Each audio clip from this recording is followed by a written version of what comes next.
বেগম খালেদা জিয়ার মৃত্যুতে ভোটের রাজনীতিতে কোনো প্রভাব পড়বে কিনা, অর্থাৎ যারা আগে বিএনপিকে ভোট দিবেন মনে করেছিলেন তারা বিএনপিকে ভোট দিবেন কিনা, অথবা যারা আগে বিএনপিকে ভোট দিবেন না মনে করেছিলেন তারা আসলে বিএনপিকে ভোট দিবেন কিনা, মানে কোনো ভোটের রাজনীতিতে বেগম জিয়ার মৃত্যুর কোনো প্রভাব রয়েছে কিনা।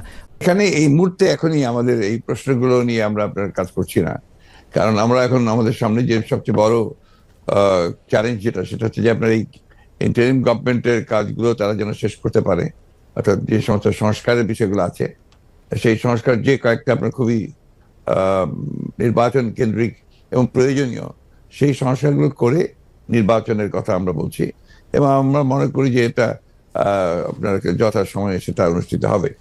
অন্যদিকে তারেক রহমান সাহেব আমাদের দলের হচ্ছেন ভারপ্রাপ্ত চেয়ারম্যান এখন আছেন, এবং তিনিও নির্বাচন করতে চাইলে তিনিও নির্বাচন করতে চান, সেটা উনি করতে পারবেন যে কটা তিনি করতে চান।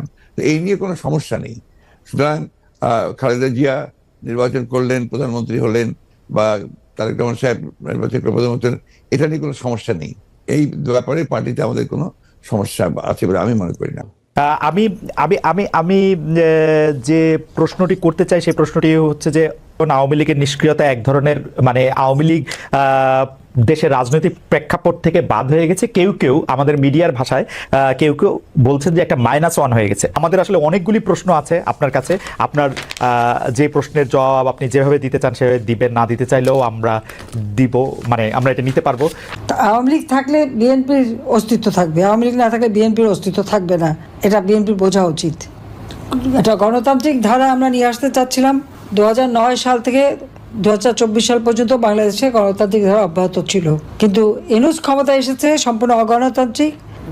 কাজে আমি সাবধান করে দিচ্ছি, এই বিএনপি জামাত যথেষ্ট হয়ে গেছে, কিন্তু প্রত্যেকের চেহারা মনে রাখতে হবে, একজনকেও ছাড় দেওয়া হবে না। ডক্টর মোহাম্মদ ইউনূস ক্ষমতায় আসছে আরও টাকা বানাবে, কিন্তু এত মানুষের জীবন নেবে কেন? এভাবে মানুষের উপর হামলা করবে কেন?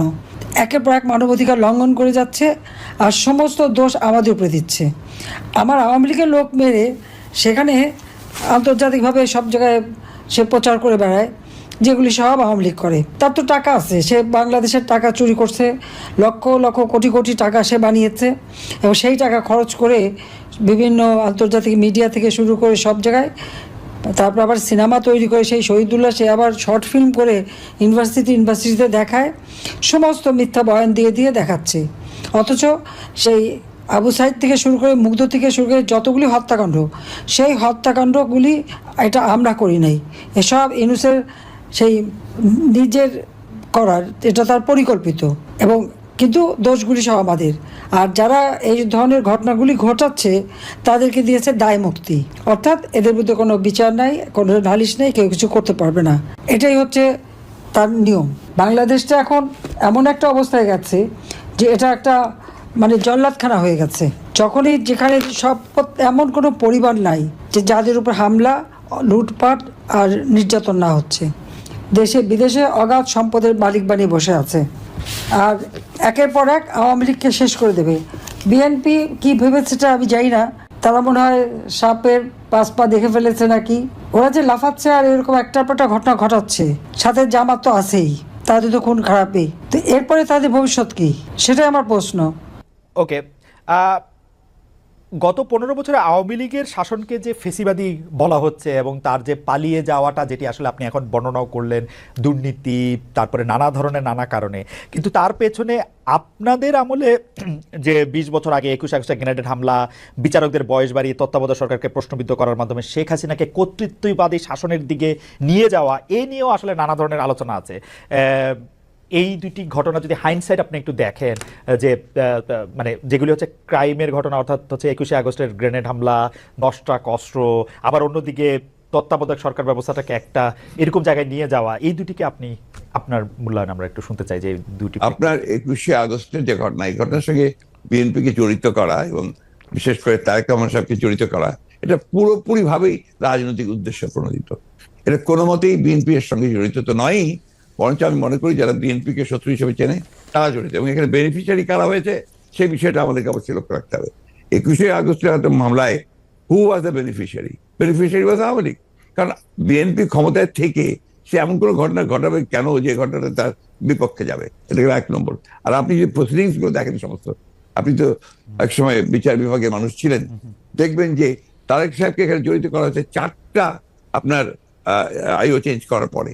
সর্বশেষ যে আইও নিয়ে আসা হয়েছে সে হচ্ছে আওয়ামী লীগ দলীয় ভুক্ত কাহার এখন যে আপনার নিজে থেকেই তাদের মানে নির্দেশে সে এই চার্জশিটটা করেছে, যেটা কোনো সম্পর্ক নেই।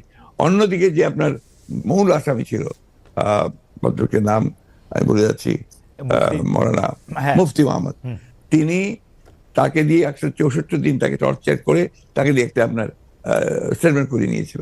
পরে দেখা গেছে যে উনি নিজেই সেটাকে আবার ভোগ করেছেন, বলেছেন যে এটা আমার কাছে আমাকে টর্চার করে নেওয়া হয়েছে। এবং দেখেন কিভাবে কি মারাত্মক ঘটনা, কোথায় চলে গিয়েছিল সবকিছু।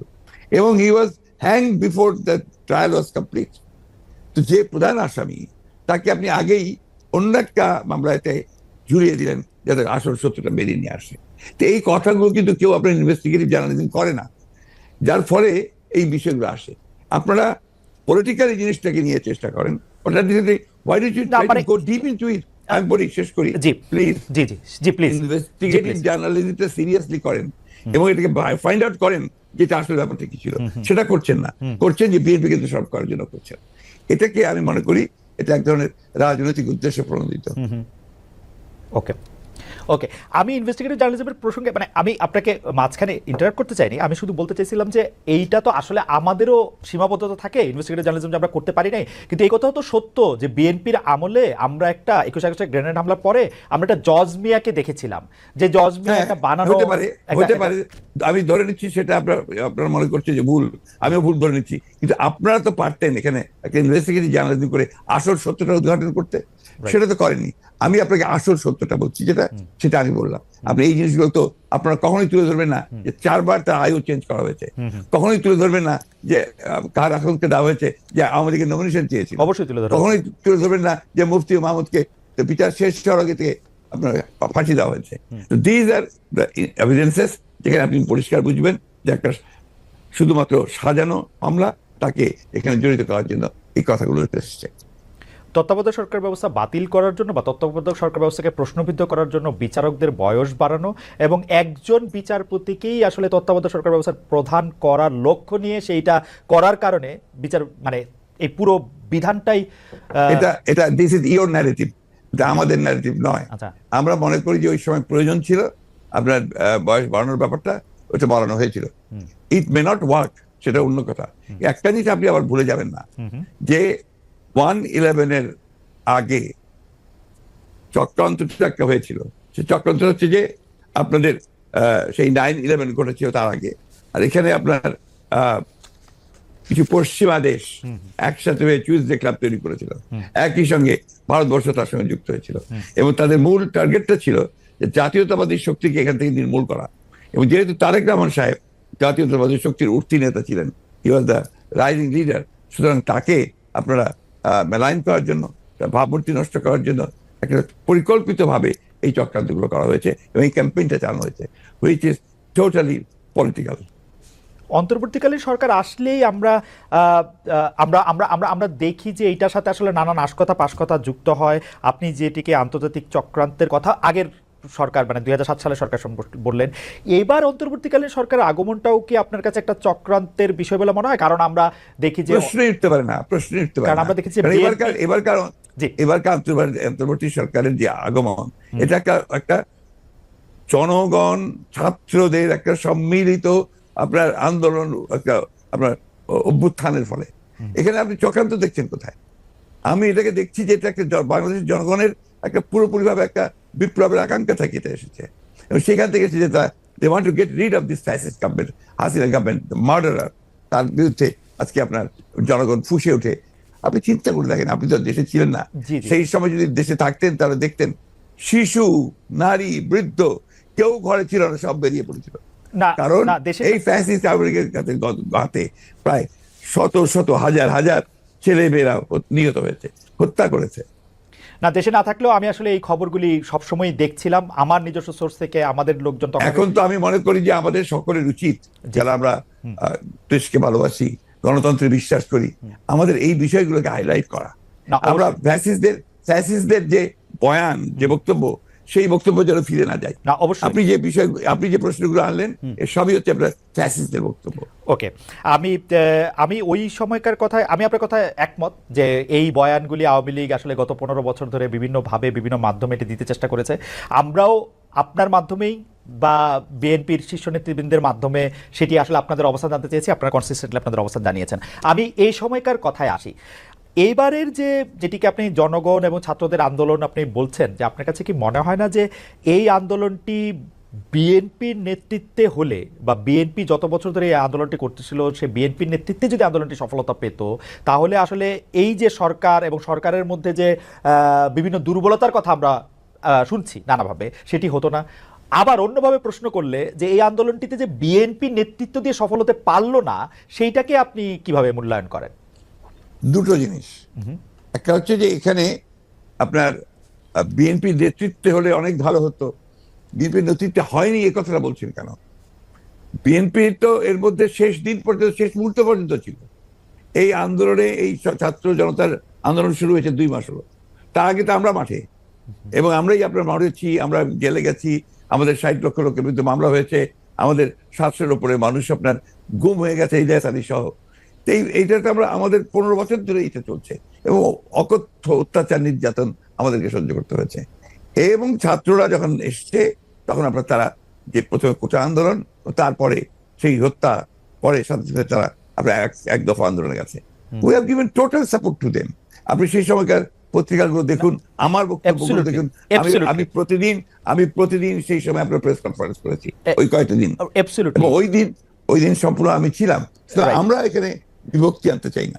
আমরা এখানে মনে করি এটা বিভক্তি না। আমি আমার বক্তব্যটা শেষ করে ফেলি ভাইয়া। জি জি, প্লিজ প্লিজ। এটা হচ্ছে যে এই বিষয়টাকে আমরা এক করে দেখতে চাই। এখন যে কোনো ধরনের একটা মিসআন্ডারস্ট্যান্ডিং তৈরি হওয়া বা একটা ভুল বুঝবুঝি হওয়া, সমঝোতার অভাব হওয়া, এটা কিন্তু দেশের জন্য এই মুহূর্তে এতটুকু মঙ্গলজনক হবে না। না, এটা আমি আপনার সাথে দ্বিমত পোষণ করছি না, কিন্তু আপনি বলছেন যে আপনি আসলে সাপোর্ট দিয়েছিলেন, আপনার সেই ব্যাপারে কোনো সন্দেহ নেই। আমরা প্রতিদিন আপনার বক্তব্য আমরা মিডিয়ায় দেখেছি, সরাসরি দেখেছি, বক্তব্য দেখেছি। আমার প্রশ্ন, আপনারা তো সাপোর্ট দিয়েছিলেন, কিন্তু লিডারশিপটা ছিল যে আসলে ছাত্রদের হাতেই, তাই তো? মানে এটার মধ্যে এই জায়গাটাতে আপনি যাচ্ছেন কেন? আমরা তো লিডারশিপ, এখানকার লিডারশিপটা আমরা ক্লেম করিনি। আমরা ক্লেম করেছি যে আমরা শেষ মুহূর্তে লিডারশিপটা আমরা দিয়েছি, ক্লেম করিনি তো। ওটা যাচ্ছেন কেন? আমরা বলছি যে ছাত্ররা শেষ মুহূর্তে, যে আমি তো আমার বক্তব্য বলেছি যে গোল আমরা তৈরি করে দিয়েছি, কিকটা করেছে ছাত্ররা। ওকে, সেটা বারবার বলেছি যে এটা মাঠের মধ্যে বল তৈরি করে দিয়ে গোলের সামনে নিয়ে এসেছি আমরা, তারা কিক করেছে, সেভাবে ফ্যাসিস্টদের কাছে। That's the point.